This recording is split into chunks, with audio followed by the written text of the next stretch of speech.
What if we don't really need food stamps? I'm James Parker. It's the James Show, News Talk 820 93.3 FM WBAP. Let's go. Because I feel like there's an opportunity here. I know, good to see you too. I feel like there's an opportunity here in the shutdown situation to where there's supposed to be the great food stamp crash out of 2025. It's going to happen on November 1st when people's food stamp cards don't refill. And we're being told that, well, there's going to be chaos and people are going to be starving and there's going to be mass, shoplifting or whatnot. But really, I feel like there's an opportunity here because if we can get off of our butts and actually go donate a whole bunch of money to food banks and whatnot, and the whole world sees that we don't even need food stamps, it's enough that we can cover anyone who wants it, then why turn food stamps back on? If we can just prove that we don't need them for a month, we can make the case that we never needed them in the first place. WFAA kind of points you in the right direction here. You know what our focus should be on? Food bank donations. Soon, millions of Texans will not be getting their SNAP food benefits, leaving families worried about how they will put food on the table. That includes Kyron Elmore in Plano. She told us she works multiple jobs, cleaning houses and driving for Uber, and working part-time at Home Depot. Now, she's raising 2 children, and one of them has autism. When she got the notification benefits will not be going out on November 1st, she had some mixed emotions. Anxiety, a little bit of fear, trying to just have faith in God, that God is going to provide. It's something that I don't want them to ever worry about. I would rather worry about. Despite those SNAP benefits going on hold soon, the USDA says the WIC program will continue through the shutdown, providing food assistance to pregnant women, new moms, and young kids. The department using tariff money to keep that program going. All right, so food stamps are still, in the course of American history, a relatively new program. And for most of American history, we didn't have a federally subsidized food stamp, EBT, whatever you want to call it, program. And we still fed poor people. And it went through private voluntary donations. A lot of it was the job of the church. In fact, that was the job of the church going back to Jesus. And it's something you read about in history. That one of the reasons why, in the beginning, the Romans were persecuting the Christians. After a while, they backed off because they were like, why are we persecuting these people? All they do is feed poor people and give free medical care to sick people. And so you talk about like one of the 2 biggest drivers of our socialist government spending today is what? Taking care of poor people, feeding poor people, and what? Medical care for sick people. I mean, that's, aside from just the flat out other handouts, I mean, that's like the majority of our budget. If we turn that back over to the church, where it had been for all of Western civilizational history until LBJ, we're talking about 2,000 years here, people. Then what? We could cut the government in half. We could cut your taxes by more than half. Go break down the federal budget. More than 70% of it is just straight up social programs, socialism, taking some dollar from you and giving it to somebody who's not an employee of the federal government. So whether it's food stamps or unemployment or Medicare or Medicaid or Social Security, I mean, we could cut the government by about 3/4 if we just assumed the responsibilities of being charitable that we nationalized. Charity is not something that is forgotten about in a free market capitalist society. It is an industry. Notice how we nationalized it. How can you nationalize something that's not already an industry? So I think we have a real opportunity here. But what does that mean? All of us who are running our mouths and enjoying the people who are going to have to figure out the hard way that they can feed themselves? There's a little bit of an onus on us to go donate to your food bank. And I don't mean you have to go to the nearest Super One and get a bunch of cans and go drop them off at the food bank. You could get on your phone. There's probably an app or a website, and you can go make a monetary donation without even getting out of your car, without even getting off your butt. Wherever you're at right now, you can do it with your phone and your left hand. And if we step up here and we fill the gap and we take care of each other and we prove that we can take care of each other without the federal government's help, we can make the case that the federal government can stay out of it forever. But another thing we're learning is just the sheer entitlement of some of these people. Wouldn't that be nicer if their entitlement was based at people for private voluntary donations and not they're bragging about money that is taken from you involuntarily by force? You know, I think societally speaking, we'll get along a whole lot better if we return to that. So I get $3,000 in food stamps. Obviously it's 8 of us, so you do the math. That's why I get $3,000. I have no income, so obviously I'm gonna get the full benefit amount. Does that make you mad too? No. Does it make you mad that the government is helping me feed my children? No. Does that make you want to punch me in my face? No. Does that make you angry? Does that make you shiver in your boots? No. Yeah. Be mad. Stay mad. See, so I'm not mad. I don't want to punch you in the face. I'm not shivering in my boots. I just want you to go out there and find out that, you know what? You're a sentient human being who has the capabilities of feeding yourself. I believe in you, and I can't wait for you to find out. I can't wait for you to do what most of us did when we were 18 and we turned into adults. You know, part of being an adult is the ability to take care of yourself. Children are the ones who need caretakers. Wards of the state, disabled people need caretakers. Maybe really old people who are in the last few days of their life and they're in the hospice, they need caretakers. But right there in the middle where you're a fully grown, non-disabled adult in the richest country the world has ever known, no, I'm not mad at you. I don't want to punch you in the face. There's no anger over here. In fact, if I'm angry at anyone, it's the people that have kind of calcified you into this perpetual adolescence where you never become an adult and learn how to feed yourself. I'm kind of mad at the people who treat you like a zoo animal. Well, we got to feed them. If we don't feed them, they don't know how to feed themselves. They're just going to die. No, they're not. Lady, you're not stupid. I'm tired of people treating you like you're stupid. And you're like, yeah, hey, that's me. Give me the free stuff. This is Cricket and Mineral Wells. You're on WBAP. Hey, Cricket. Hi, I just want to know something. If the government is shut down, does the senators and the House of Representatives, do they get paid? Mm-hmm. Yeah. Well, why don't they cut their salaries off?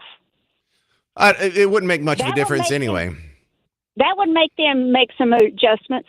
Dude, Chuck Schumer's worth like $60 million. Do you think he cares about his piddly little $174,000 salary? Yeah, he would. Money talks. Okay. I don't care if it's $100 a month. Well, Cricket, he'll say I mean, something. what this betrays is this isn't really a government shutdown. This is like maybe 20% of one branch of the 18 layers of government that we have hanging over all of our heads. So no, this is a good point out that you're doing here to show that it's not even really a shutdown. It's just temporary bout of chaos so they can act all dramatic on TV and continue to spend more of our money. Yeah, but the thing about it is it's making us all in bad shape. I'm not in bad shape. I'm happy. I'm fine. Well, I am too, but there's a lot of people that aren't. Who? I'm thinking of the other people. Right. Like, So, but who? This is not hurting me, but I'm hurt. I'm looking at the food stamps, and I'm looking at the Social Security, and I'm looking at the military and people that really work for us. Fair enough. We need to cut them off too. The people that work in our government that's making all these so-called decisions that they're not even living off of their own decisions. Is your real name Cricket? Yes. Oh, what a great name. All right. Well, thanks for calling in from Mineral Wells. Don't be a stranger. That's Cricket. Never met anyone named Cricket before. That's kind of cool. So let's talk about this moral argument coming up next on the James Show. I'm going to ask you about the Steven Crowder rule. He's an influencer, more famous than me, but he says if you don't contribute to a society, you shouldn't get a say in how it's governed, meaning if you don't pay taxes, or even worse, if you're taking money out of the tax base, then you shouldn't be allowed to vote.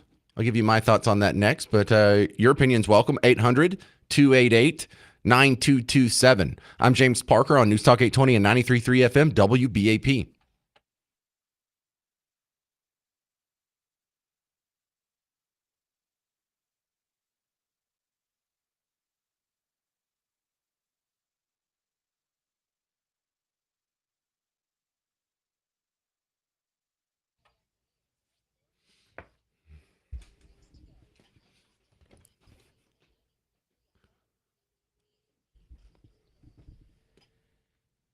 Hey, homeowners, if I see you put a paintbrush in a can of paint and you're about to hit your house with it, I'm going to run up and I'm going to slap the paintbrush out of your hand.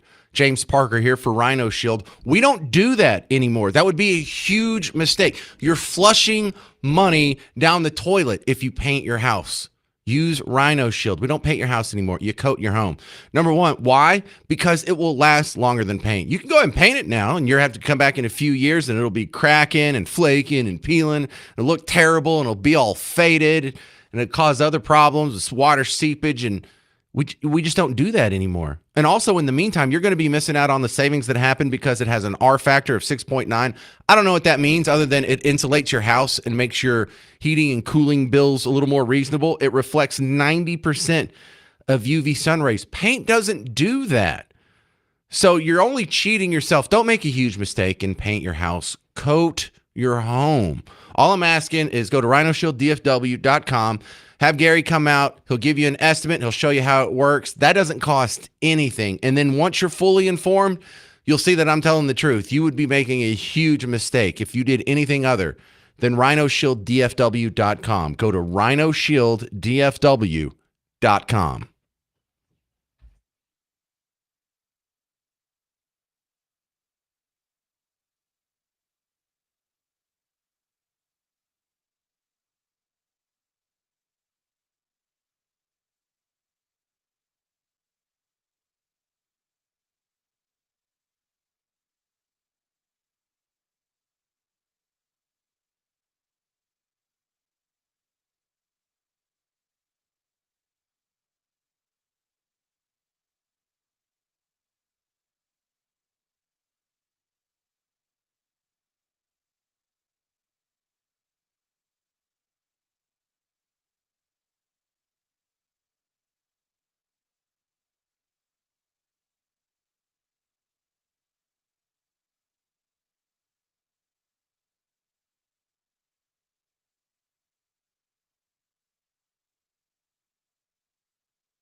All right, Beastie Boys, huh?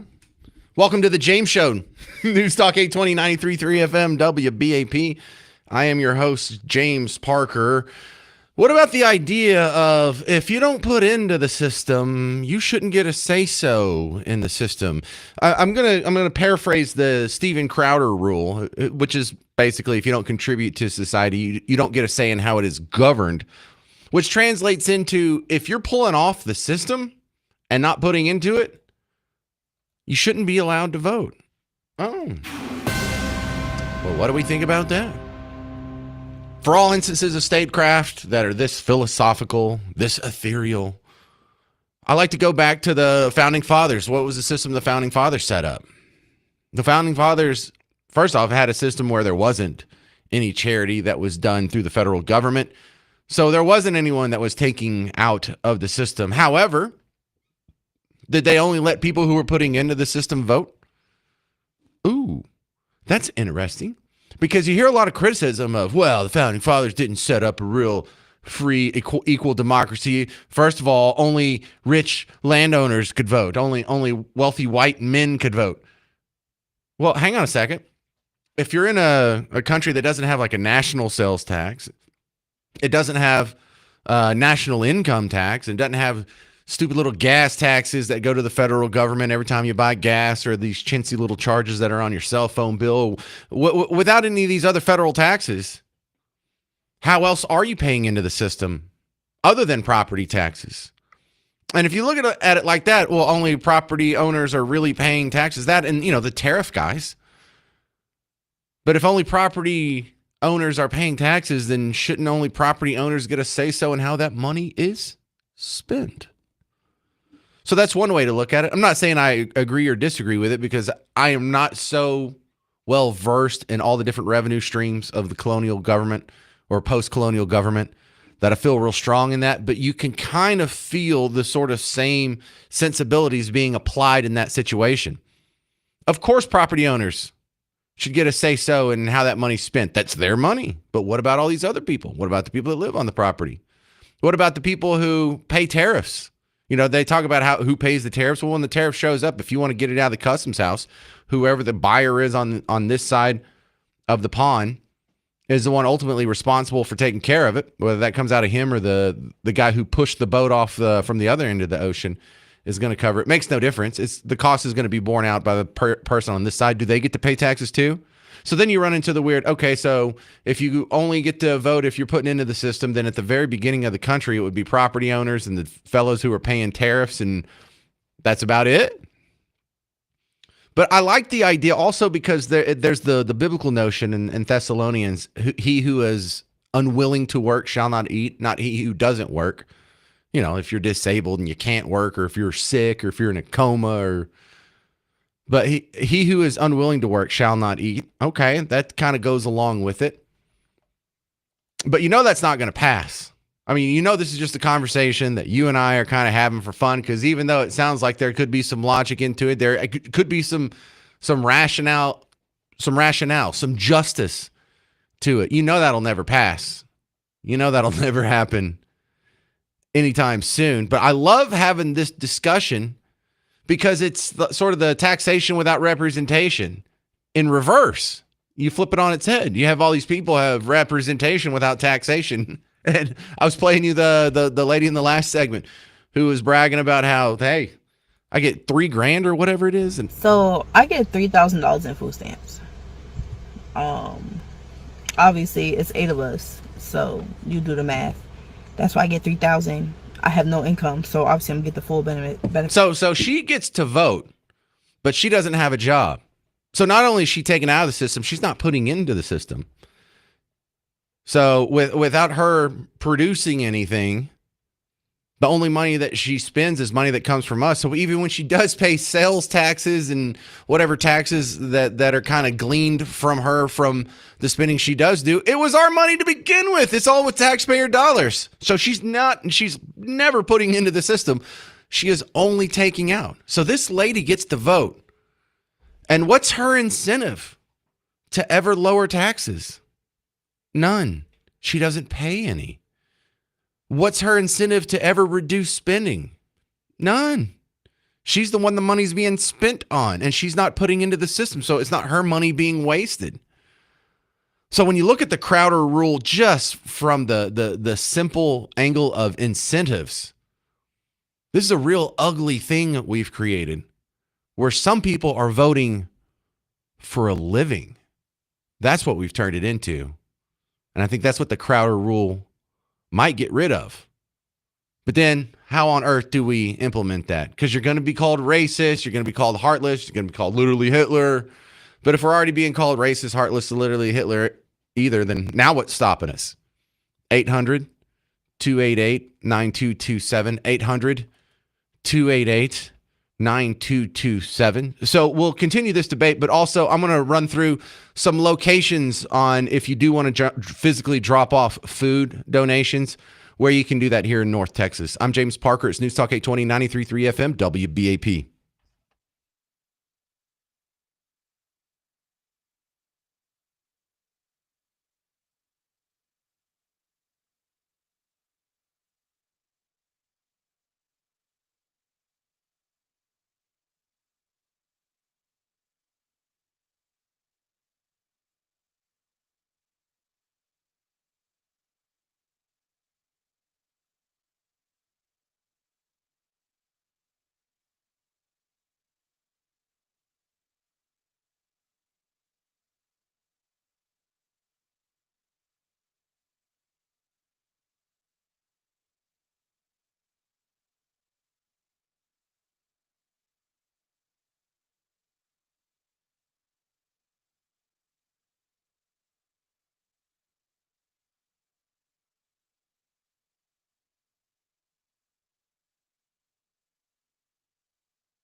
How about we just get rid of food stamps forever?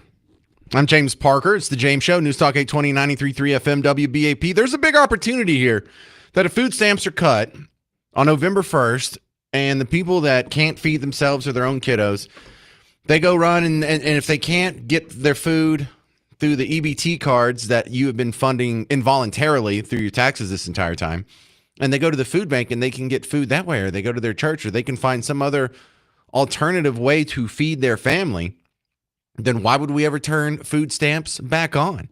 So while we're making fun of these people, and rightfully so, I mean, we have this eternal adolescence, this entire segment of society that just has refused to be an adult, and watching them go into adulthood is going to be delicious. But let's take advantage of this situation, because if we actually handle this good, you know, people with means, people who can donate, people who are in a position to not only feed their own kids and themselves, but maybe have a little bit left over for others.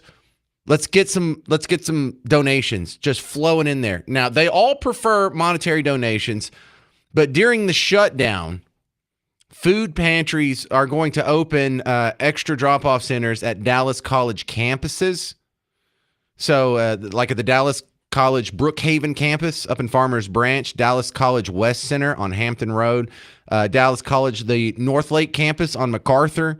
There's going to be a whole bunch of extra places that are opening up. Let's throw so much food at this problem that they won't have an excuse to turn it back on. This is a great chance to take advantage, because there's a very interesting moral debate that is sort of happening under this, where one side is calling you evil. Now, slavery and police brutality aside, do you know how incredibly evil you have to be to deny someone food? See, we have to prove that wrong. We're not denying anybody food.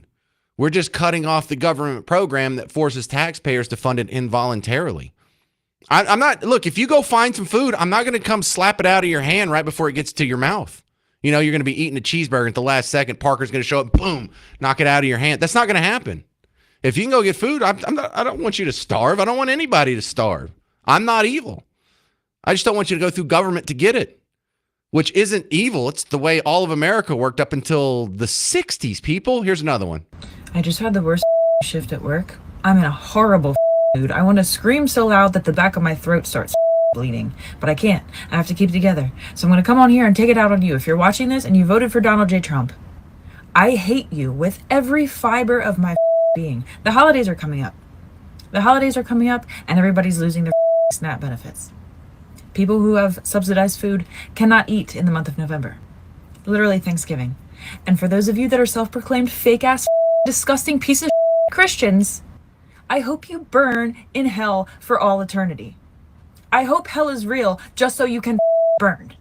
Because you are taking joy in people starving during the holiday season or at all. You're laughing at them. You're eating burnt toast from 1492, making videos about how happy you are about lazy people losing their SNAP benefits. I hope you rot. I hope you live the most miserable existence imaginable. I'm not the tolerant left. I'm a and I hate you. Okay? Hope that clears that up. Awesome.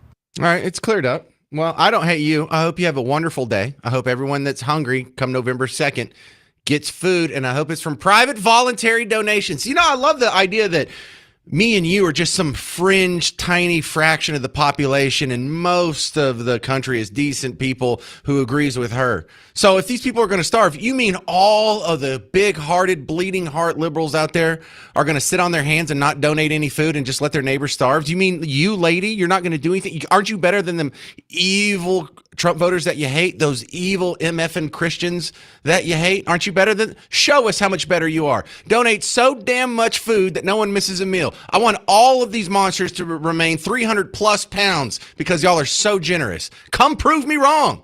Come show me how evil and awful I am. Oh, you're not going to do that? No, you're not organizing big food drives here. You're just hating Trump voters. See, this is what I'm saying. This is a huge opportunity, y'all. If we step in, we could be the good guys, and it would be really hard for even the media to manipulate it. If all the Christians and good Team Red people get together, even if you're an atheist Team Red person, you get together and we can feed these people, we will be nothing but heroes. You understand that? This is Patsy in Flower Mound. You're on WBAP. Hey, how you doing? I feel for them. I think there'd be a lot of people in this country that didn't eat, and I'm a Trump supporter, totally a Trump voter. And I just, I don't want anyone to go hungry. I completely see your point. Just what you've said in the past 20 seconds, I am going to go and give food. I will absolutely help, and hopefully it will get better. But I'm a housewife that hasn't worked for like 25 years. So, we live in the land of the free. If you don't want to work, you don't have to work. And I have 2 kids. We all went to college. They're all performing right now. They have professional jobs. I don't have a professional job. So from what you were saying earlier, should I not be able to vote because I don't work? Well, see, that was that was kind of the thought process when we talked about, for people that missed it, we were talking about the voting situation when the country first started, because that's the closest thing you can have to the will of the founding fathers. And when they say, only men could vote, it was really only the head of the household could vote. It means you had 1 vote per estate. And so what that also meant is if in some jurisdictions I've read that if you were a widow, you could vote. You were the head of that estate and y'all were paying taxes. This estate was paying taxes. So this estate gets to say so and how that money is spent. So when you ask in the current, like if we were going to go under the Crowder rule, would you be able to vote? I don't know. And I think I'd be willing to sacrifice the votes of housewives if it meant the votes of all these other people who don't work and or take away from the system more than they put in, lost their right to vote too, lost their say-so in having representation without taxation. Okay, as a housewife, I would like to vote because I'm really a very active voter. Sure. But maybe it should be the people that pay taxes. Well, look, if we do pay taxes, believe me. Oh no, you absolutely do. Now here's also some other mental exercise I like to do to myself. What if someone told me the opposite? What if they said, James, we're going to say men can't vote, or James, we're going to say white people can't vote, or James, people who are 48 years old can't vote? My first reaction would be, what are the results? Would we have a balanced budget? Would we have no more forever wars? Would we actually return the federal government to its constitutional bounds? Because if that would result in better government and less inflation and a balanced budget and a better economy, man, I'd be willing to make that trade in a second. Oh, that's good. I don't know if I would be willing to. I think we're really blessed in this country to be able to vote. And don't get me wrong, I completely see your point. Again, I'm a conservative. Patsy, but if women couldn't vote, Republicans would have won every single state in 2024. Oh, well, I'm a Republican woman. All right. So no, I know what you're saying. Yeah. It makes it a little more difficult, doesn't it? Great call. That's Patsy in Flower Mound. 800-288-9227 if you want to jump in on this conversation. Also coming up next, we're going to talk to a hunger expert. Well, that's such a weird thing to say. It sounds like she's starving right now. But she is an expert on hunger in America. Dr. Cheryl Jackson put a little more depth on this coming up next on The James Show. News Talk 820, 93.3 FM, WBAP.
Well, we're getting ready for the great food stamp crash out of 2025. It's the James Show, News Talk 820, 93.3 FM WBAP. Joining me now is an expert on hunger in America, Dr. Cheryl Jackson on the James Show. So we have 42 million Americans that may not be getting their food stamps renewed on November 1st. Dr. Cheryl, there's some of them are listening to the show right now. Where should they go for help first?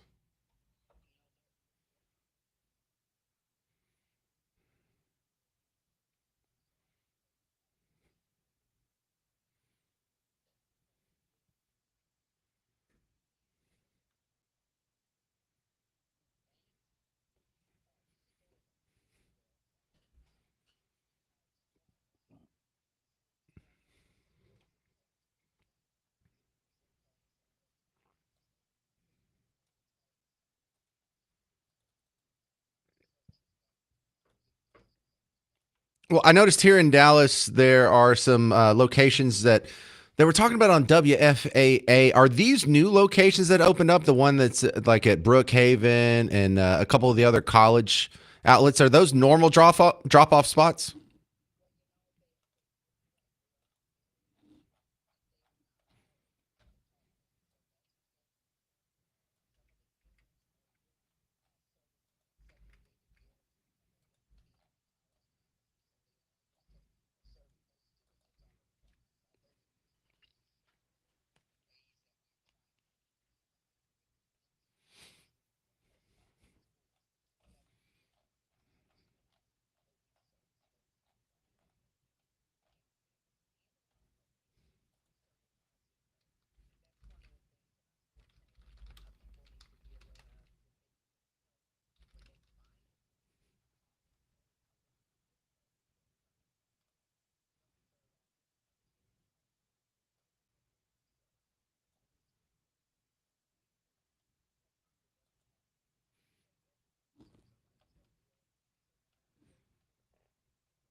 All right, we're talking with Dr. Cheryl Jackson, Minnie's Food Pantry. If someone wants to help out, how do they help out there?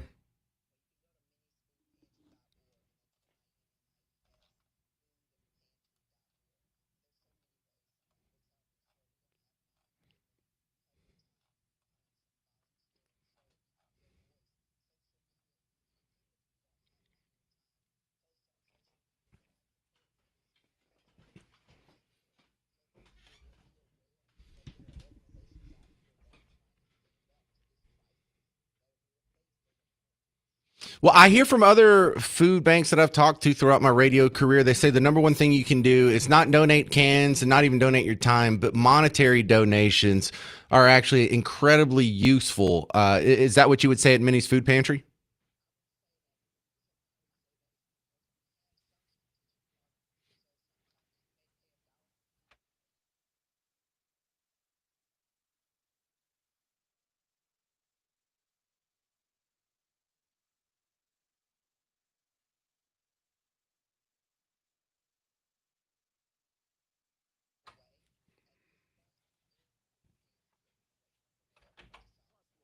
All right, Dr.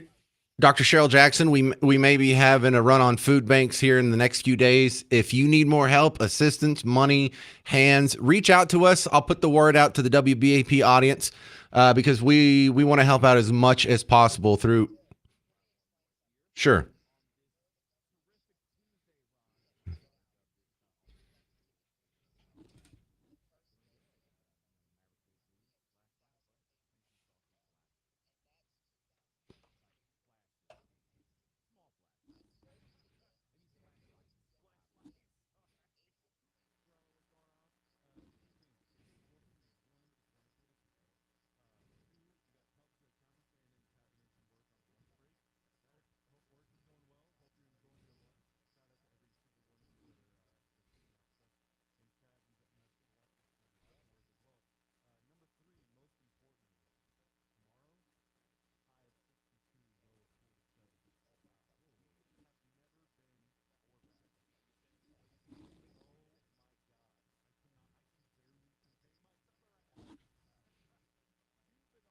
All right, this is Dr. Cheryl Jackson from Minnie's Food Pantry, minniesfoodpantry.org. Hey, touch base with us next week. I want to check in on how you're doing, okay?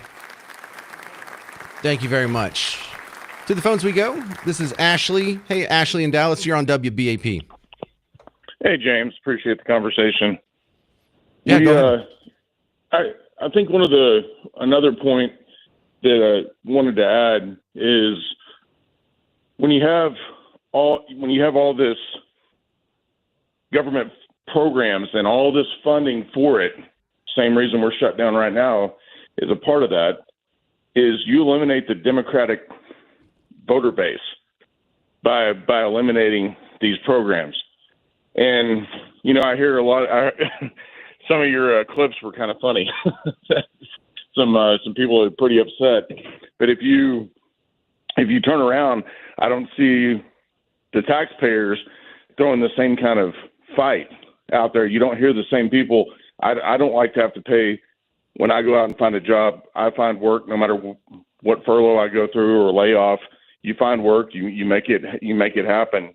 And as a taxpayer, I don't get a choice.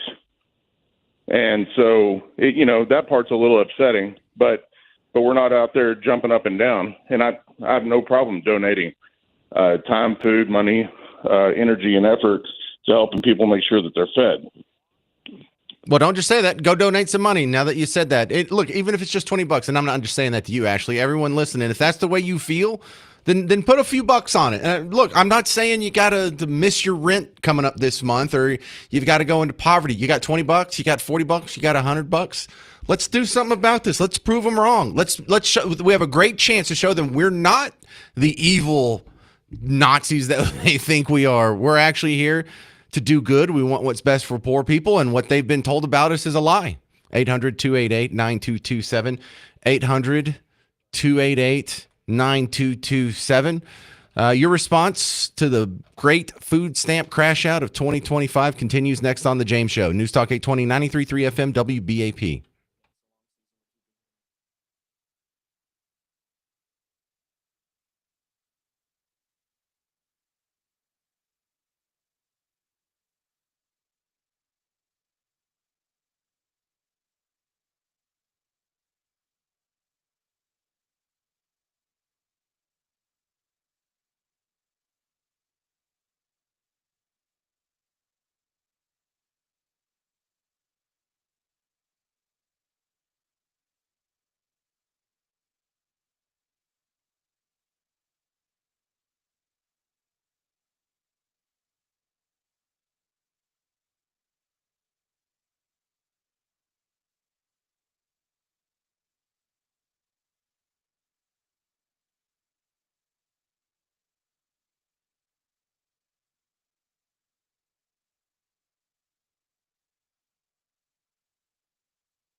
Hey there, we're just getting ready for the great food stamp crash out of 2025 on the James Show. News Talk 820 93.3 FM WBAP.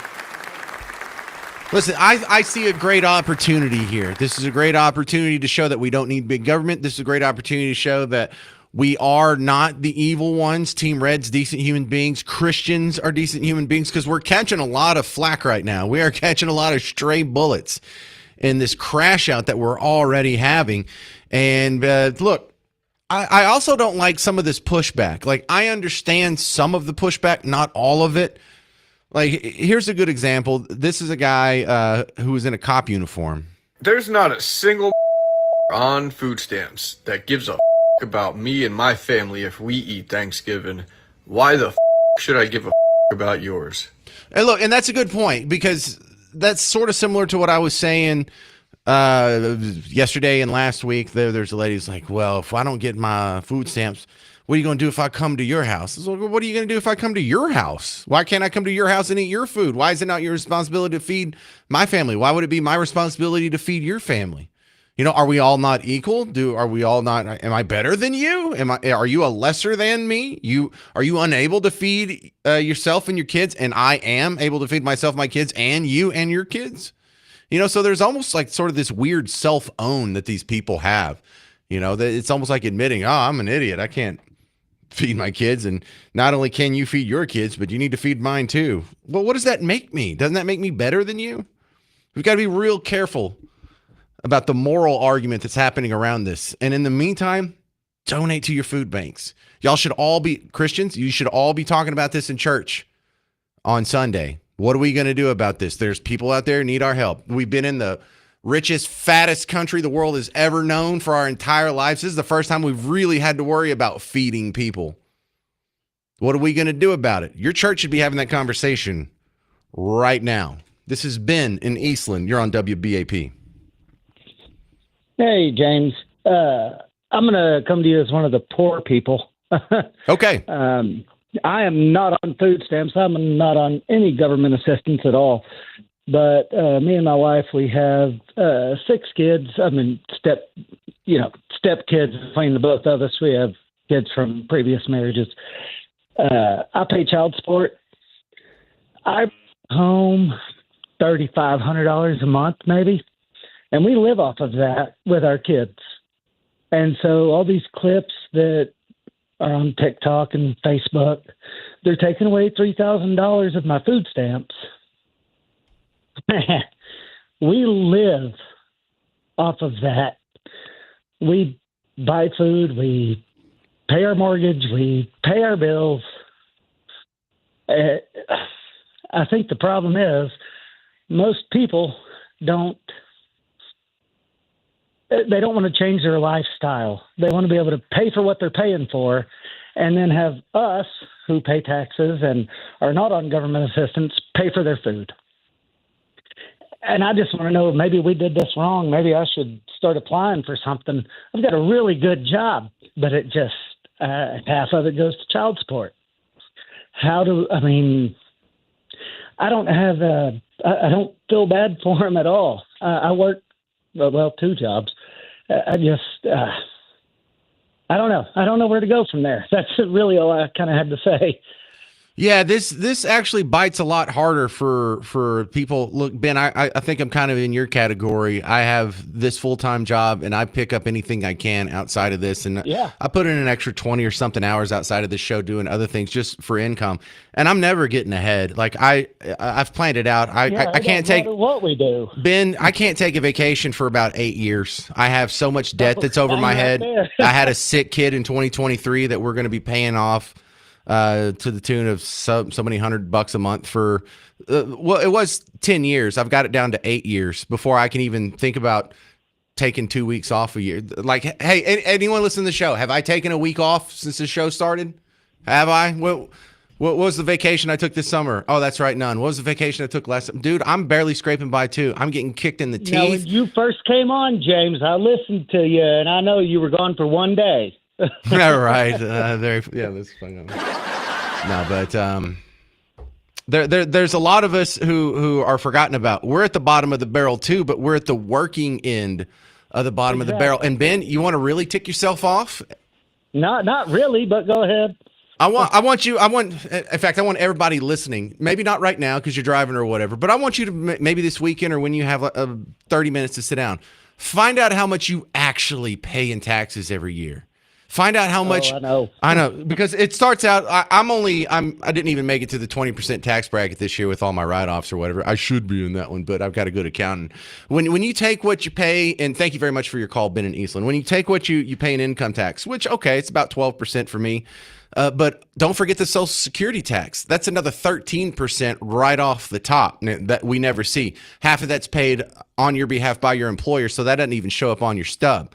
So right there, before I even get to any other taxes I pay, I'm already at 25%.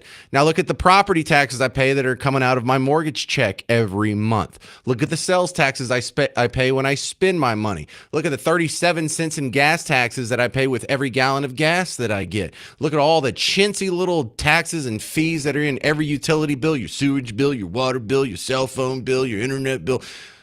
Actually add up all the taxes that you pay. And you're going to find that even for those of us in the bottom rungs of society that are still working, it's almost 40%. I'm at about 30% now. Before I got a better accountant, I was at 40%. And that was about 10 years ago when I was only making like $87,000 a year. I was paying 40% of that in taxes when you add all of it up. And if you really want to give us a break, cut our damn taxes. And if you think we're worried about people that might have to figure out how to pay for their own food just for 1 month, there's not a whole lot of sympathy left down here at the bottom rung. 800-288-9227. 800-288-9227. Let me squeeze in one more. I know I'm going to go over if Catherine takes a while. Catherine in Fort Worth, you're on WBAP. Okay, Catherine that doesn't, what do you call it? Y'all screen my calls, but I don't screen them. Anyway, okay, well, I thought you were going to say this, point this out, but you didn't. The gentleman, let's say, that just called in and said he and his wife and, what did you say, 6 kids? 6 kids. They survive on that? I don't mean survive, it's a lot more than I make right now, which is 0. But they live on that. He pointed out all the things they pay on that, and they make it, and they don't take any kind of handout. Well, we had a girl on 30 minutes ago that said she was upset about them pulling food stamps because she got $3,000 in food stamps. So this guy, thank goodness, this guy with the family, he's working to produce. I know it's not going to be equal, but he's making good tax dollars and paying them so that she can get $3,000 in food stamps. It's crazy. There's no way to explain it. Well, there's no way to explain their moral certitude. It's kill me because I didn't bring this up in the in the screen. There doesn't seem to be any type of financial problem when we're producing. I'll make it real clean cut. When these folks are out producing the up and coming consumers of the food stamps, the up and coming consumers of the food stamps, these people don't have a financial problem. Creating them. I got you. I just got to run. Thank you very much. That's Catherine in Fort Worth. 800-288-9227. Coming up next, what the heck did Jasmine Crockett say this time? ICE deportations are the same as slave patrols. You think I'm making it up? You'll hear it next on The James Show. News Talk 820, 93.3 FM, WBAP.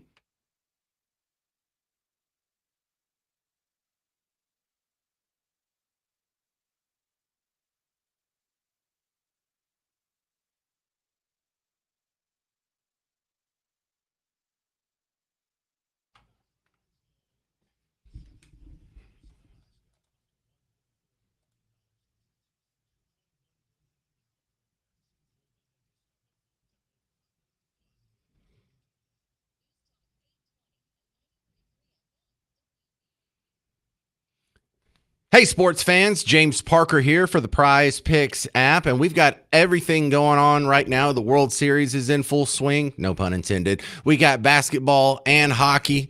We've got Dallas Cowboys that are, half of them are playing. So whatever sports you're already watching, you can add a little bit of spice to it with the Prize Picks app. I didn't do so good last night. I picked more for Patrick Mahomes on 1.5 passing TDs. He had 3. Thank you very much. Marcus Mariota, it was 200.5 passing yards.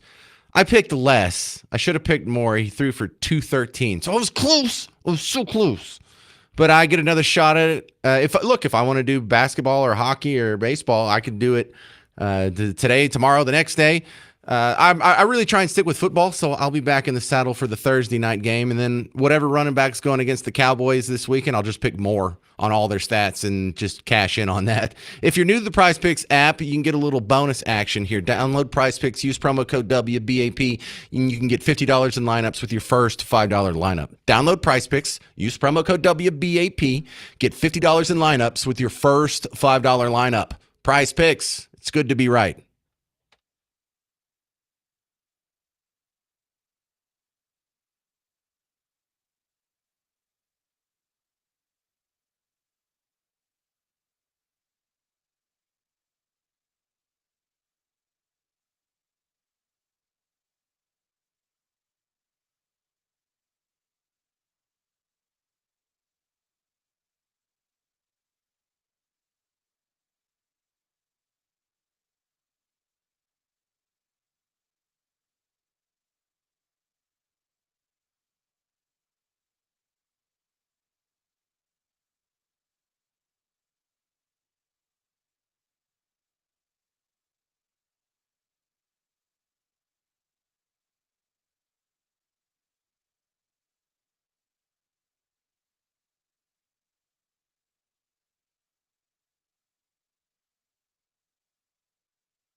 Have you donated to your local food bank yet? I'm James Parker. It's The James Show, News Talk 820, 93.3 FM, WBAP. And this is all in preparation for the great food stamp crash out of 2025 that may be happening as soon as Saturday.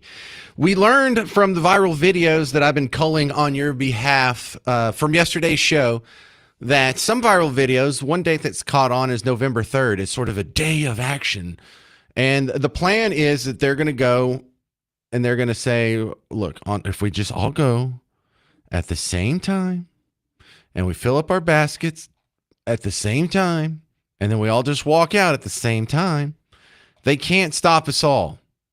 So I thought that was interesting. Look, if you're gonna get a little organization around your movement, that might make it a little more successful. But here was evidence of that from yesterday.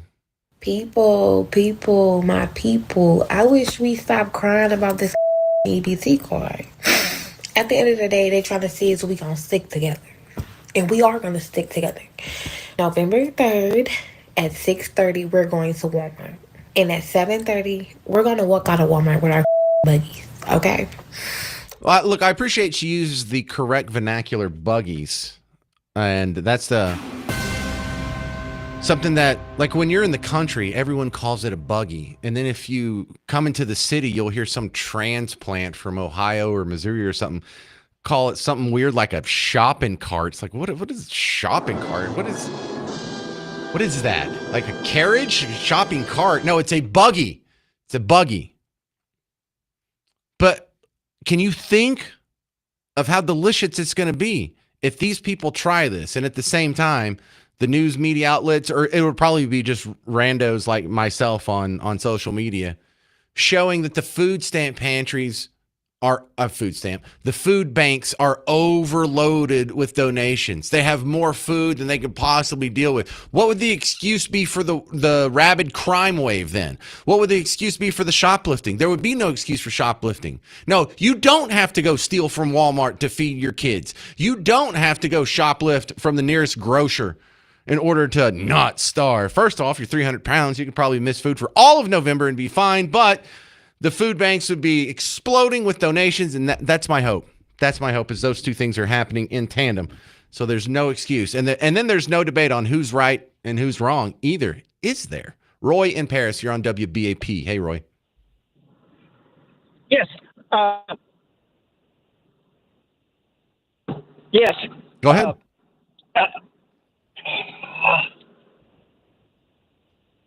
Yes, I apologize. I have a good tax person like you do, and after taxes, I've averaged $18,000 a year the last 3 years. But living in Paris, we have an excellent food bank, and I do urge people to give money to the food banks. But to ask why we should care, because as a Christian, they're made in the image of God, and we're supposed to care. And that's all I got. Amen to that. No, I agree with that. And I think most of us feel that. We really do. We may not like their attitude. We may not like their entitlement, but in the end, no one wants people to starve. We're not enjoying or laughing at people who are scared or hungry. Maybe we need to say that more often. Thank you, Roy in Paris. This is Gene in Plano. You're on WBAP. Hello? Yeah, Gene, go. Oh, it's James. Sorry about that. No, I'm James. No, I'm James too. So I'm just saying, it's a gift from my mom and dad. Go ahead. All right, here we go. The only thing I really wanted to say is I think it's our responsibility. I do believe this needs to go back to the churches and to the organizations that help the poor. And I think a switch on this is not buying just junk food and donating that. How about buying stuff for the babies? Formula, baby food, etc. Yeah, I mean, WIC's not getting cut off, but I like where your head's at there. And you've got to give credit to the food banks. I don't know if you've ever worked with them before. And really, I don't know if I would have if not for my career in talk radio. But they're actually really good at buying healthy food. They don't give them like some Triscuits and a bag of Skittles when they hand out food boxes. What we've been seeing we've been seeing that on all these videos. Yeah. And I just say, it gets people mad. I just say, well, then do something about it. Buy it for the little, I say get that teething stuff, because there's nothing worse than a baby crying because it's teething. So, and this is a good show. I really appreciate you bringing this up. Well, I appreciate you bringing up the healthy aspect to it too. Look, we can laugh at them, we can make fun of them, we can just convince ourselves that we're morally in the right here, and we are. But at the end of the day, you still better be donating to a food bank. You still better be doing something to alleviate this misery that's happening right in front of your face, because we are called to do that. And if your church isn't talking about it, or I don't know, what do atheists even do in a situation like this? Hey, how are we going to feed poor people? I don't know. Let's just all meet in this empty room and pass a plate around. I don't know. What are you going to watch? Like Cheers or something? I don't know. What do y'all do? You're just hungover on Sunday mornings? Is that what you are? Because you can be hungover and still go to church. I do it all the time. Thank you very much. Don't applaud that.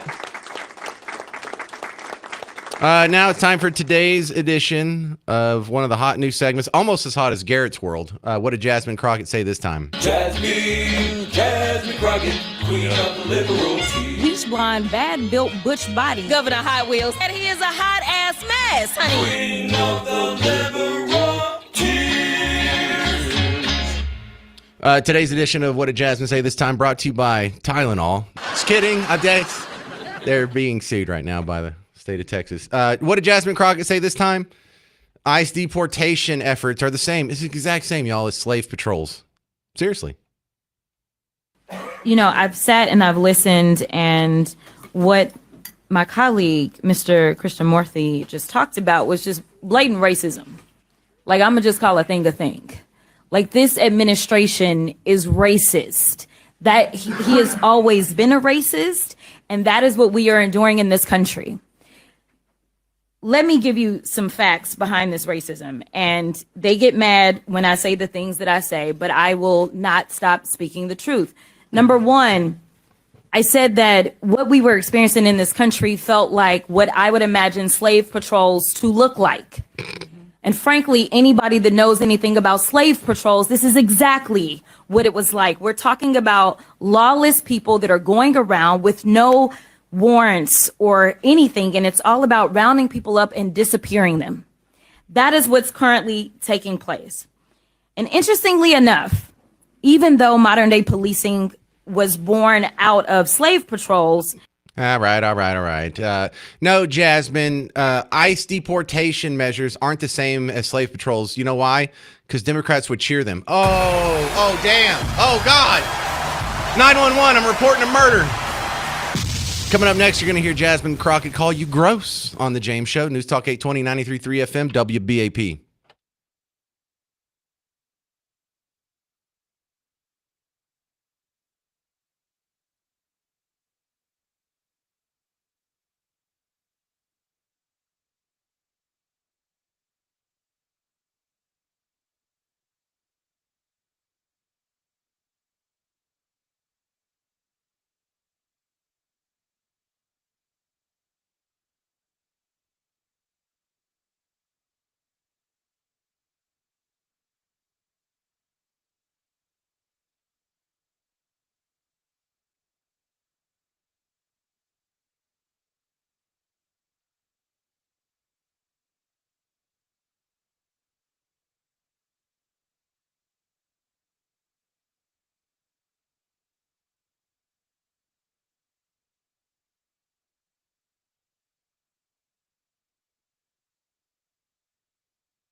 Now's your chance to win part of 5K a day on WBAP. Your chance at $1,000 right now. Pay off some bills. Just text SILVER to 95819. That's SILVER to 95819, and you could score $1,000. Sponsored locally by Mullen & Mullen Injury Law Firm. Good luck, y'all. Hey, you want to hear Jasmine Crockett call you gross? It's the James Show, News Talk 820, 93.3 FM, WBAP. I know, people were emailing me all day. Can you get Jasmine to call me gross? And I was, sure, I'll go find the soundbite. No, I'm just kidding. But this was right after she said the ICE deportation efforts is the same as slave patrols. She said MAGA's gross. There are some that say that we are making America great. But to me, it doesn't feel like greatness. It feels like grossness. And in fact, I want to ask a few questions, and it doesn't matter who answers them. Is it great or gross to go into people's houses and drag them out in the middle of the night? Gross. Great. Gross. Is it great or gross to make people afraid to do something as simple as go to school? Great. Is it great or gross to make hard-working people say, I am too scared to show up to my job? Great. Well, I got them all wrong. How did that happen? That's all gross. Isn't that interesting? Going into someone's house and arresting them in the middle of the night is gross. Unless it's Donald Trump and you're going to his house at Mar-a-Lago with CNN cameras at 4 a.m. and you go drag him out of the house. That's not gross at all. That's no one's above the law. How is it gross to arrest criminals at the middle of the night? What, you got to wait till the sun comes up before you arrest criminals? Is that what you got to do? And that would make it not gross? Like, none of that even makes sense. But I hope Jasmine Crockett's going to be in the news a little bit more over the next few days here. I saw this on DallasExpress.com that someone has outed her for failing to disclose ownership in 25 companies. Now, that's a bit of an exaggeration, because if you buy stocks, I mean, are you considered a part owner in the company? But it's not all easily dismissed. You know, like if I own 40 shares of Tesla stock, does that mean I'm part owner in Tesla? I mean, technically, yes. But hang on. Some of this actually does have a big fart cloud hanging over it, because one of these businesses, she owns 20% of. 20%? Yeah, that's a legit owner. And so if you have, it's Black Diamond Investments, a Texas-based firm that applied to operate marijuana dispensaries in the state of Texas. Oh. Smoke weed every day.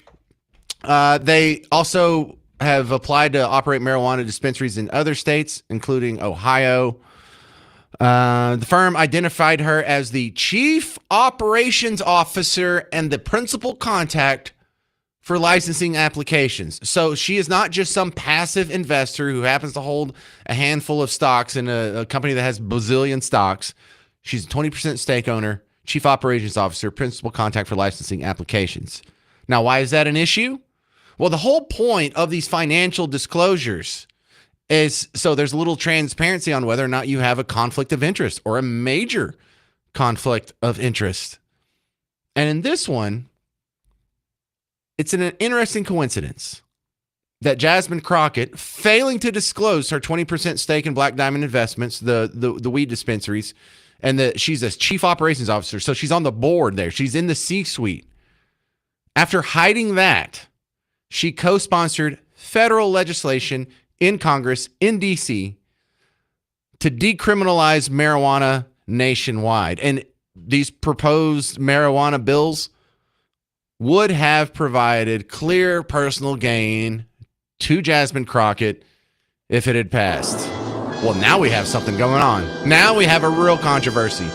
You know, you hear me on the James Show. I don't get too exercised over someone breaking some financial disclosure law or some financial paperwork law, or they didn't put the new cover sheet on their TPS report, or like the classified documents case against Biden or Trump. I don't get really exercised over any of that. But on this one, you have a clear smoke, therefore fire, on why would she leave this out? Why would she not disclose that? Did she not know she was supposed to disclose that? Well, no, she made other disclosures, just not some of these. And then she actually proposed legislation for a company of which she's the COO of. Now we've got something. That's what we're talking about. That's corruption. 800-288-9227. 800-288-9227. Now, will something come of it? In my observation, being a talk radio host for God knows how long, probably not. Should something come of it? Probably so. Don't hold your breath. Now, coming up next on the James Show, this is a story that's going to drop your jaw a little bit. There's a principal at Woodrow Wilson High School over in Dallas, kind of south of White Rock Lake. Y'all know that neighborhood? Just got put on leave. And it's a racial angle on this. She had a conference with some black students. And mom complained because she didn't like the principal singling out black students for this meeting. However, the principal herself is black, and she was trying to help black students, but she still may lose her job. And if that doesn't make sense, I'm going to play you the audio from WFAA coming up next. It's not going to help very much. 800-288-9227. I'm James Parker on News Talk 820, 93.3 FM, WBAP.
Welcome to today's edition of Is It Racist? It's the James Show, News Talk 820, 93.3 FM, WBAP. I am your host, James Parker. We go to Woodrow Wilson High School here in Dallas, Texas, and the report from WFAA. You tell me, this principal, is she racist? I've heard from several parents today who are deeply concerned about what their high schoolers described to them a meeting just for African American students. That's according to the kids who attended. They say Woodrow Wilson High School principal Chandra Hooper Barnett called a meeting of African American students only during advisory period. And according to multiple parents, she told them that they were the reason that the school has a B rating and not an A. Jennifer Bush heard it from her son, a sophomore. She said that? I was like, that's what they said to you? I was like, I'm calling the school tomorrow. She's one of many parents to tell me that they called and complained. I thought it was extremely discriminatory and inflammatory to sit down a bunch of Black children and tell them that they're the reason why the school is in a bad light in their eyes. And today, an email to parents from Woodrow Wilson announcing a new interim principal and acknowledging a, quote, recent incident occurred on our campus that does not reflect the values and expectations of our school community. No mention of Principal Hooper Barnett, but she also wrote an email to parents over the weekend to apologize, writing in part, quote, the decision to hold that meeting and subsequent discussions that transpired was not appropriate. I take full ownership and responsibility for what occurred, and I want to assure you that it was never my intent to single out or cause harm to any group of students. The email never explicitly said the exact circumstances of that meeting. Parents tell me they want more information on what happened and what was said. There is a lot left to be desired. Like, I'm happy at the rapid response. I don't know how it was allowed to happen in the first place. I don't know how she felt comfortable enough to do that. I reached out to both Dallas ISD and to Principal Hooper Barnett. No response from either so far, and no information right now on whether she faces any discipline or whether she could return to work. In Dallas, I'm Luke Clary. Oh, man. All right, let's all tread lightly here. Let's all be, let's walk on eggshells for a minute. But do you feel like you're missing something? I felt like I was missing something after I heard that story. So I went and read from a couple of other outlets. The only thing that wasn't in the WFAA story, as part of the assembly, she had called a bunch of the students to a gym, an auditorium, I should say. And she didn't just tell them, hey, we got rated a B. It was you guys that drug us down. Let's buddy up. Let's do better. She also proposed a new club that was exclusively for Black students who are struggling with their academics to sort of be an accountability buddy system. And so it was a new club that was specifically for them to help them achieve this. And that was really one of the big thrusts of the meeting. It wasn't to get them all in a room, say, hey, you Black kids are stupid. That's what they make it sound like in the media. But I don't even know if did she call all Black kids into this meeting or just the 100 that did the worst on the test? Because if there was like some straight A student Black kids in there, maybe they need to be in the meeting so they can be a part of this accountability system or something. But I think the most important detail in this that was left out, the principal's Black. Shouldn't that insulate her from anti-Black racism claims? So a Black person, a Black principal whose job it is to assure get the best academic achievement out of her students, she can't tell other Black students that y'all aren't doing as good as other races? That's racist? No, that's not racist at all. Now, it would be racist if it wasn't true and you were just making this up. Yeah, everyone did bad, but she singled out the Black people, pulled them in a room, told them they suck, and they actually did just as well as the other races. Yeah, then that might be evidence of racism. Still be odd coming from a Black principal, but it almost sounds like the opposite. I mean, maybe it's a benevolent form of racial approach where she is recognizing that there's this one group that didn't do so good. Here's what we're going to do for them extra, is what this was all about.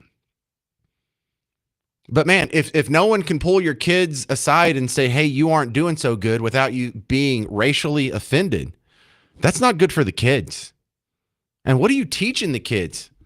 hey, yeah, you can go be a sped and get horrible grades on the test, and if anybody points it out, we'll call them racist.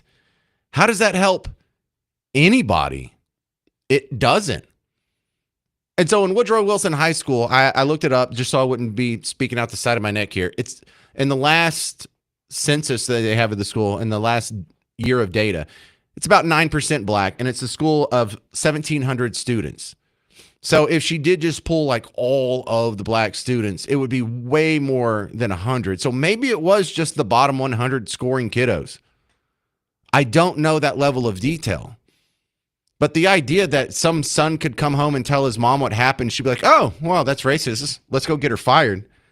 I do not understand that mindset at all. And I find it just entirely crippling to the progress, the academic progress of that community. Mike in Louisville, you're on WBAP. Well, the question I had was she wrong as far as identifying what was the criteria? Was it GPA? Was it? It was the scores on the standardized testing by which the school is graded. Okay, then was she wrong for doing that? I feel like they would have said that in the news if she had been, but I don't know for sure. Well, this is WFAA. This is this is like the Democratic morning news. They all are. Yeah. So yeah, that's it. That's my comment. Is that was she wrong? I don't think that she was wrong. If she's saying y'all are the low test scores and this is why we get a B rating, what's wrong with that? Identifying them and letting them know, hey, how about trying to do a little bit better? I almost enjoy the frustration here because I'll say something like, well, blacks are more likely to commit crimes than white people. And someone will call in and they'll tell me I'm racist. And I'll be like, well, but am I wrong? And so I understand the people that are uncomfortable with the big dumb cracker like me saying it, but the principal is black. Like she can't just say the truth just because it sounds ugly in the court of some people's opinion. That's I don't know. Life isn't fair. So let's learn it in high school before you get out there in the real world. Well, and also she sounds like she's coming up with a program specifically to help this group that other demographics don't have access to. Not only was she not oppressing them, she was giving them a special point of privilege and resource.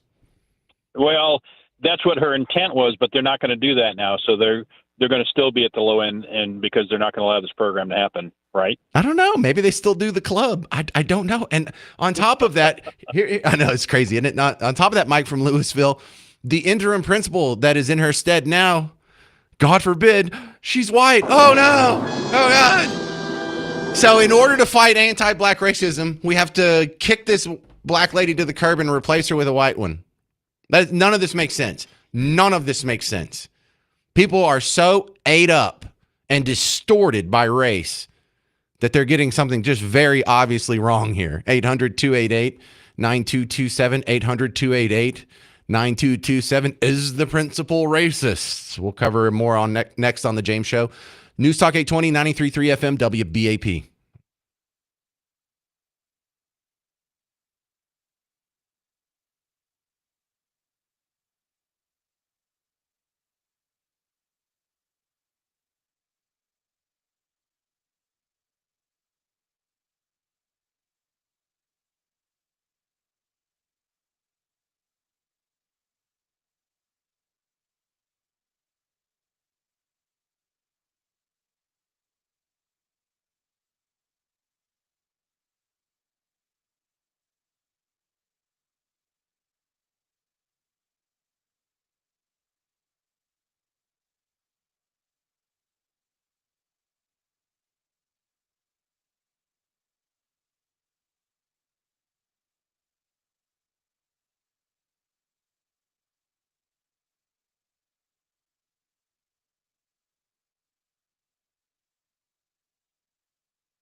Hey there, fellow Texans. Welcome back to the James Show. News Talk 820, 93.3 FM, WBAP. I am your host, James Parker. We have the curious case of a principal here in Dallas. He got sent home. She's home on administrative leave right now, maybe losing her job. An interim principal has been named in her stead, which isn't a good sign. All for the crime of trying to help out some students in her school that weren't doing so well. Woodrow Wilson High School is a public school that got a B grade from the state based on the standardized testing by which they measure such things. And so she noticed that the group that did the worst out of all the demographics in her school, which is overwhelmingly Hispanic, and then it's about 20-something% white, 9% black. She called black students into the auditorium for a meeting on Friday. She told them they performed out of all the other groups. They performed the worst. They held them down. And if they had done better, the school would have gotten an A grade. So here's what she's going to do. She's going to start a new club within this community that can work to improve those scores. So next year, when it comes time to take the test, we'll get better results. And for her troubles, she may be losing her job. I've heard from several parents today who are deeply concerned about what their high schoolers described to them a meeting just for African American students. That's according to the kids who attended. They say Woodrow Wilson High School principal Chandra Hooper Barnett called a meeting of African American students only during advisory period. And according to multiple parents, she told them that they were the reason that the school has a B rating and not an A. Jennifer Bush heard it from her son, a sophomore. She said that? I was like, that's what they said to you? I was like, I'm calling the school tomorrow. She's one of many parents to tell me that they called and complained. I thought it was extremely discriminatory and inflammatory to sit down a bunch of black children and tell them that they're the reason why the school is in a bad light in their eyes. And today, an email to parents from Woodrow Wilson announcing a new interim principal and acknowledging a, quote, recent incident occurred on our campus that does not reflect the values and expectations of our school community. No mention of Principal Hooper Barnett, but she also wrote an email to parents over the weekend to apologize, writing in part, quote, the decision to hold that meeting and subsequent discussions that transpired was not appropriate. I take full ownership and responsibility for what occurred, and I want to assure you that it was never my intent to single out or cause harm to any group of students. The email never explicitly said the exact circumstances of that meeting. Parents tell me they want more information on what happened and what was said. There is a lot left to be desired. Like, I'm happy at the rapid response. I don't know how it was allowed to happen in the first place. I don't know how she felt comfortable enough to do that. I've reached out to both Dallas ISD and to Principal Hooper Barnett. No response from either so far, and no information right now on whether she faces any discipline or whether she could return to work. In Dallas, I'm Luke Clary. I have no criticism for the principal. I have no criticism for the students who did poorly on the test. My only criticism is for the mom for two reasons. Number one, you find out that the principal pulled aside a group of students who performed poorly on the test and came up with a new program to help them out. She should deserve praise. But you saw that as an insult? And so now you're seeking to get her fired? Okay, there's your first mistake. Someone trying to help your kids. You got offended by the truth, and it was a benevolent, well-intended truth that offended you. Number two, who the hell would go to the news and make sure it's on all the TV stations in town that, hey, our demographics is doing terrible on standardized testing and dragging down the scores of the whole rest of the school? You want the rest of the world to know that? Do you think that really helps your community? Oh, no. People were being racist to us. Why? Because we scored really low on academic standards testing. Wow. Just total lack of self-awareness is mind-blowing there, and it's not going to help your kids get ahead. Here's the proper response and what most decent parents would do. The principal pulls your kid aside for poor test scores. Your kid comes home, tells a story. You know what he'd say? We need to work on your test scores. How about that? Chris and Josephine, you're on WBAP. Hey, what's kicking, Jimbo? Just the James Show. I agree with you for most of this stuff. The the principal could have handled it a little better. As far as, pulling all the kids together and then saying basically you guys are dumb and you're dragging us all down. As a parent of a student, that would kind of irk me. What? She didn't say they were dumb. I know. Okay. But what if it's the truth? Like, a little bit. What's a nice way to tell a group of students that you're the reason we got to be? You guys are performing behind the rest of the school. What you do is you just send out an email to the parents, or you send out a letter to the students to take home to the parents and say, hey, look, your kid's underperforming. I have a special program I want to put together. If your kid's interested, to help bring the scores up. That would be the proper way to do it. So telling the kids directly is the problem? Yeah, I think bringing them all together and saying, hey, y'all are dragging everybody down is kind of a little harsh for that kind of thing. I don't think so. Listen, if in a sports scenario, stay with me here. If you had a couple of guys on your team that were just missing all their blocks or dropping all their passes or missing all their shots or whatever the sport is, would it be mean if you pulled them aside and it's like, hey, you're dragging us down. You need to work on your free throws or something? Or do I have to go find the kid's dad and be like, hey, can you work on his free throws with him? No, it wouldn't be, but you expect that from a coach in sports. When you sign up for sports, you expect that kind of talk. When you're just walking around in school, you don't expect the principal to drag you all together and say, hey, you're dragging everybody down. I know. No, I disagree. I kind of do. I expect the principals to do that. I expect the principals to crack the whip on people who aren't performing academically, just like I expect coaches to crack the whip on people who aren't performing athletically. Back in the day, they used to allow, administrators to do that, but everybody's soft now, and you can't do that anymore. I hear you. Well, that part is definitely true because, this lady's about to lose her job. Thank you, Chris and Josephine. Coming up next, some more Texas school news. You're not going to like it because Aaron Anderson from Texas Scorecard is going to tell you about some more teachers here in North Texas that are just getting way too familiar with the students. I'm James Parker. It's News Talk 820, 93.3 FM, WBAP.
All right, let's hear more bad news about teachers in North Texas. It's the James Show, News Talk 820, 93.3 FM, WBAP. To get an assist on this, Aaron Anderson's coming back on with Texas Scorecard, which is, if you want to keep up with all the terrible teachers in the Lone Star State, she heads up the series called Bad Apples. And I could do this once a week, Aaron. I mean, I don't want to do a weekly segment on teachers abusing children because it's kind of gross and unsightly, and it's just not fun. But after a while, so many of these stories pile up, and I have to have you on. So welcome back.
Well, I don't know where we're going with that one because there are so many facets in this. When I read the comments under some of the social media posts, I get information that I don't know if it's true or not, but it sounds scary as hell. Anytime there's pictures or video, sneaky videos or pictures that are taken of kids, I think the thing we're all scared of is this stuff now out on the internet and being passed around with other sickos.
Well, thank God for that. We're talking with Aaron Anderson from TexasScorecard.com. Now, yesterday you had to write another article where if you scoot over west a few miles and north to the other side of the lake, there's Collinsville, where a different coach is in trouble, according to Collinsville ISD. They just released a press statement yesterday. You already have a write-up on TexasScorecard.com. And this is inappropriate activity or communications, I should say, with a student.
Yeah, and if you go to Texas Scorecard, Aaron Anderson, you have a couple other write-ups on teachers from just over the last week. Now, they're not actually in North Texas. There's one in South Texas. There's another one in Hondo, which not exactly in our prime listening area either. But what an epidemic that's going on, and I wish it got more attention because it certainly deserves more in my observation.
Well, in the last 4 days, you've had to write four different articles about four different teacher situations in the state of Texas alone.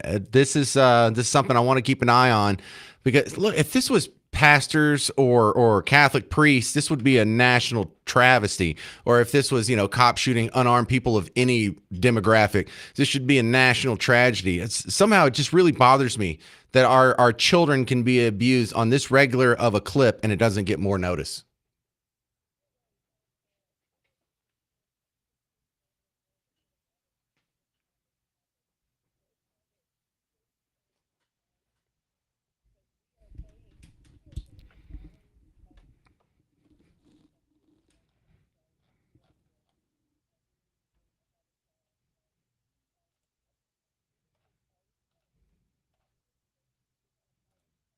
Mm-hmm.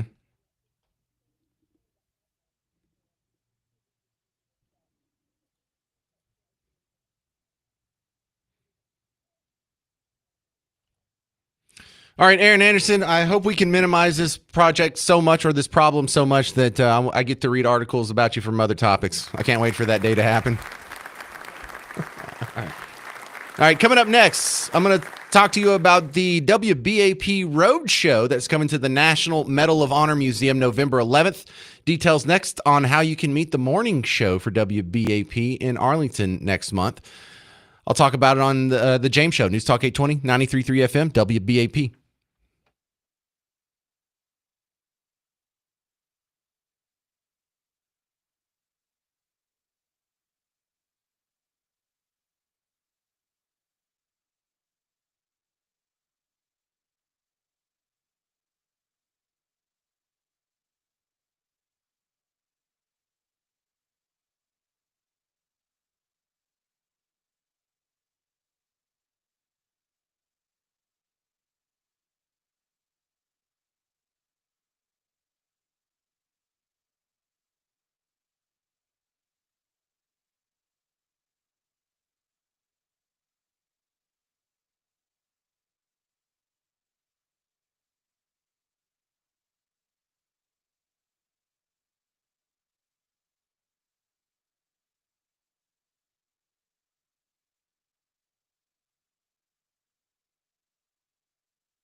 Now's your chance at $5K a day on WBAP. Your chance at $1,000 right now. Pay off some bills. Just text GAIN to 95819. That's GAIN, GAIN, to 95819, and you could score $1,000. Sponsored locally by Mullen & Mullen Injury Law Firm. Good luck.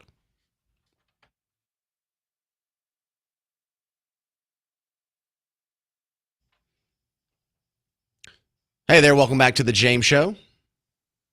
News Talk 820, 93.3 FM, WBAP. The James Show is going on the road November 11th. There's going to be a live broadcast, so you can come see the James Show happening right in front of your face. Don't expect too much. It's just going to be a dude with a microphone and a laptop talking. Like, that's it. Like, that's really... That's all a radio show is. There's not a whole lot of things going on. There's not some guy next to me with like headphones and a clipboard on. It's like throwing his pen at some guy who's rushing out to go get, I don't know, some Gatorade or something. There's not a whole lot of action there, but it's always fun to meet the people that are listening on a regular basis. I even enjoy the people that come by like, hey, James, listen to you every day. Listen to you at work. That's all. And then they walk off. Like, I don't mind talking to people for a longer basis, but I think there's a lot of people out there, and I know I've been in your shoes. I've tried to meet people that I listen to on the radio or on TV. You just want to say, hey, I like your show. That's all I got. Bye. But we're going to be doing it. This is cool because I wanted to go to this place anyway, the new Medal of Honor Museum. Feels like they've been building this thing forever.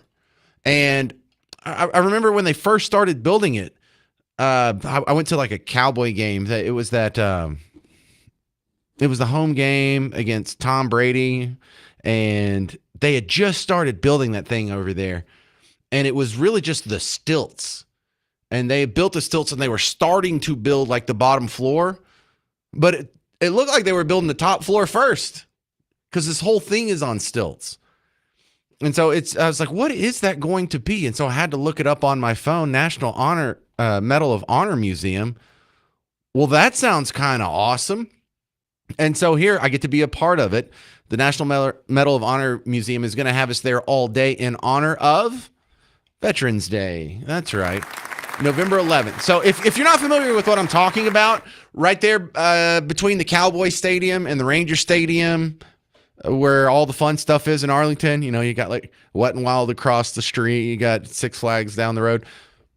Right there in the middle of all that, it's that building that's on stilts. That's the National Medal of Honor Museum. You've driven past it 1,000 times on I-30.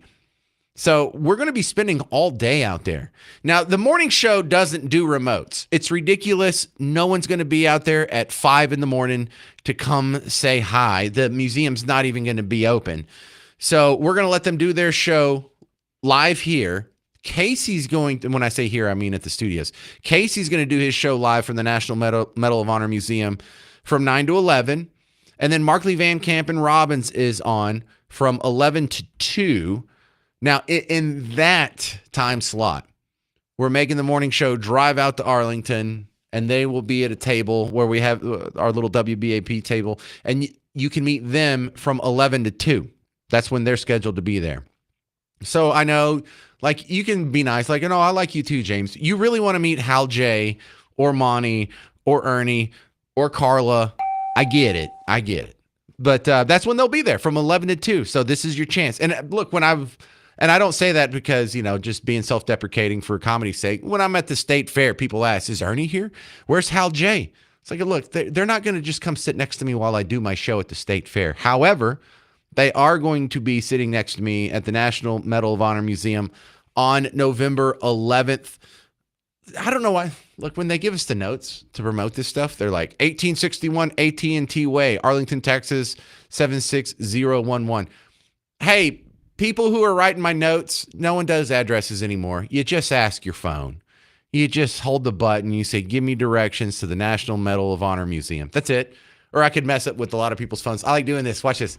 Hey, Siri, give me directions to the National Medal of Honor Museum in Arlington. Now, right now, I've triggered a whole bunch of people's phones. And right now, Siri's telling them directions. So, I gotcha, everybody. I can do that with Alexa, too. Alexa, play Hall & Oates. right? So if someone's Alexa heard that from the radio, they'll start playing some annoying song from the 80s. It's great. It's a good trick. But I like this because, we don't get out and do remotes a whole lot. And I don't think, have we ever done one from Arlington? Not that I know of. So this will be a great chance to go meet some of you people out. And there's very little excuses out here. It is so centrally located in the Metroplex. It is the dead geographic center. So listen, if you got to work, I understand. If you got kids who are doing things and you can't get to it, I understand. But you people who have the opening in your schedule, come on by, say hi. You have the chance to meet the entire WBAP crew. Casey's going to be there. Morning Show's going to be there. The James Show's going to be there. It's all happening November 11th all day, and it's for a fantastic cause, celebrating Veterans Day, November 11th at the National Medal of Honor Museum. Coming up next, we're going to answer the question, do women really want an honest man? I say no. I'm James Parker. It's News Talk 820, 93.3 FM, WBAP.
Do women really want an honest man? Of course they don't. Don't be ridiculous. It's the James Show, News Talk 820, 93.3 FM, WBAP. And such is the beauty of comedy. I'm a big fan of comedy because the things that are funniest are either completely true or at least have a kernel of truth in them that really sparks the actual comedy that happens in there. And so a good way to demonstrate that women don't actually want an honest man would be to display what such an honest man would sound like. This is comedian Jeff Dye. Women go, no, come on, that's whatever. I like an honest man. Trust me, you don't.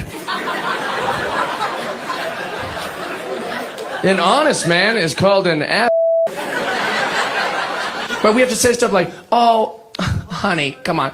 I don't think those women are attractive. Ugh. No, you're magically and unscientifically the only human I'm attracted to. Look at them over there with their boobs and butts. Ugh. We say things like, of course, honey. Why wouldn't I want to spend my only day off at a pumpkin patch? That doesn't sound stupid at all. What's that? It costs money? Terrific. Let me grab my jacket. An honest guy would go, what's that, pumpkin patch? Go yourself. I'm not doing that. It's the stupidest I've ever heard. Where do you come up with all this stupid? I don't understand. You're like really good at coming up with dumb we should do. Do you have a website you go to for dumb? Like, how do you find so much dumb for us to do? You've probably already figured this out. You're listening to WBAP. You're probably not a spring chicken. And I don't know if you found this out the hard way. Your dad sat you down and had a conversation with you. But I love these little talks here because my kids are just now getting old enough. Like my oldest son is 15 years old. And, you know, I'm kind of trying to teach him a little bit of game here. You know, like this is how you talk to women. What do you mean how you talk to women? It ain't the same, dude. It's not the same as talking to guys. It just isn't. And so, you know, you throw out little tips and tricks and you don't want to push it too much. You just hope he picks them up because one thing I'm going to have to sit down my sons and tell them, you know, how y'all all have to have the talk with the kids. I'm going to tell my sons, listen, one day you're going to fall in love with a beautiful woman and you're going to be with her a while. She's going to ask, do these jeans make my butt look big? The answer is always, no matter what the damn jeans look like, no. Got it? It's always no. How does this outfit look? I don't think, has Miss Parker caught on yet? Hi, Miss Parker. Crap, I think she's listening right now. Miss Parker, have you noticed that in the 15 years of wedded bliss, that every single outfit has looked good on you? You don't think that's suspicious at all? You don't think that you tried on one bad outfit? No, you just perfect. The thing is, I'm smart. I know the answer what I think doesn't really matter. What comes out of my mouth really matters. And so that's, if you're younger, listen, man, you might as well just write that down. That should be in the Bible. It's so true. But women they have a hard time being happy.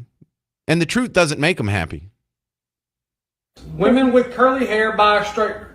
Women with straight hair buy a curler. Women with dark hair dye it blonde. Women with blonde hair dye it dark. Women with big boobs, they get a breast reduction. Women with small boobs, they get implants. I mean, you can't make that species happy. If they're light skinned, they want to get darker. There is no making them happy. They got eyebrows. They shave them off and draw new ones on. There is no making that species happy. What about men? No, men are good. Got it? Ladies, we love you. I'm just trying to help out a little bit with the younger men out there. And really, listen, the younger men out there, they need this. They are being fed a constant stream of lies about what they're going to need to do in their future. They are told that women care about you as a person. They're not shallow like men. Men only care about looks. They just want you to be beautiful or have big boobs or long, beautiful hair, a pretty face or a big butt. But women are much deeper than that. No, they're not. No, they're not. It's a different form of shallow. It's still shallow. It's just a different form of shallow. just trade beauty for money and all the stereotypes still fit. Because a guy will look over all kinds of flaws in a woman if she's a perfect 10. They'll look over most of her flaws if she's a 9. They'll look over some of her flaws if she's an 8, quite a few of her flaws if she's a 7. And on down the ratio goes, just in a perfect linear equation. Same thing with women. Women will overlook all of a man's flaws if he's worth $1 billion. Listen, Garrett, single right now. If I gave him $1 billion, he wouldn't be single for 5 minutes. Or maybe 5 days. Might take Garrett a little while. Yeah, Garrett is picky. He has all the women on as it is.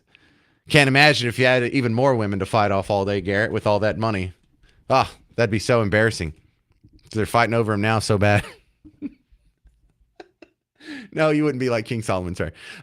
So yeah, that's the different way in which women are shallow, but they are shallow. And as a dad, I actually don't mind that. And on either side. Like if my son marries a woman who looks like Sydney Sweeney, or Garrett's not a big fan of Sydney Sweeney. How about Scarlett Johansson? No, this is my fantasy. The hottest women in the world, besides obviously Miss Parker, Scarlett Johansson, Christina Hendricks, Bella Thorne, Garrett's mom. I'm just kidding. I was see if you're paying attention.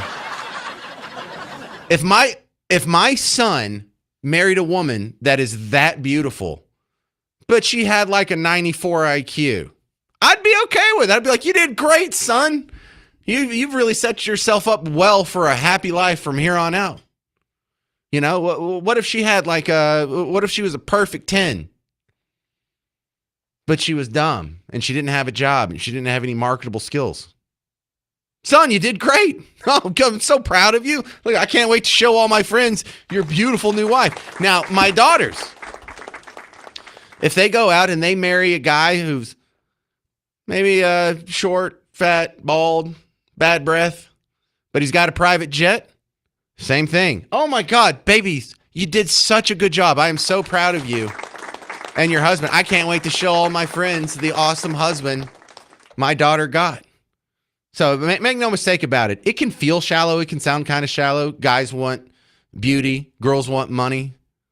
But I'm down with all that. As a dad, go shallow. Go hard. Go get the richest man possible or the most beautiful girl possible. You come home, you make your dad proud. I don't know what mom's going to say. She's a little more nuanced. She's a little deeper in the thought process. But not dad. I'm right there with you at the shallow end of the pool. We're in the baby pool. In fact, we're just in like a puddle over here. That's how shallow we are. But you know what we are? The shallow people? We're happy. All right, that's going to do it for the James Show. Thank you very much for hanging out with us today. Remember, the James Show will be on the road at the National Medal of Honor. We'll be broadcasting live November 11th from the National Medal of Honor Museum in Arlington. So come on out and say hi. Stick around. Mark Levin's coming up next on News Talk 820, 93.3 FM, WBAP.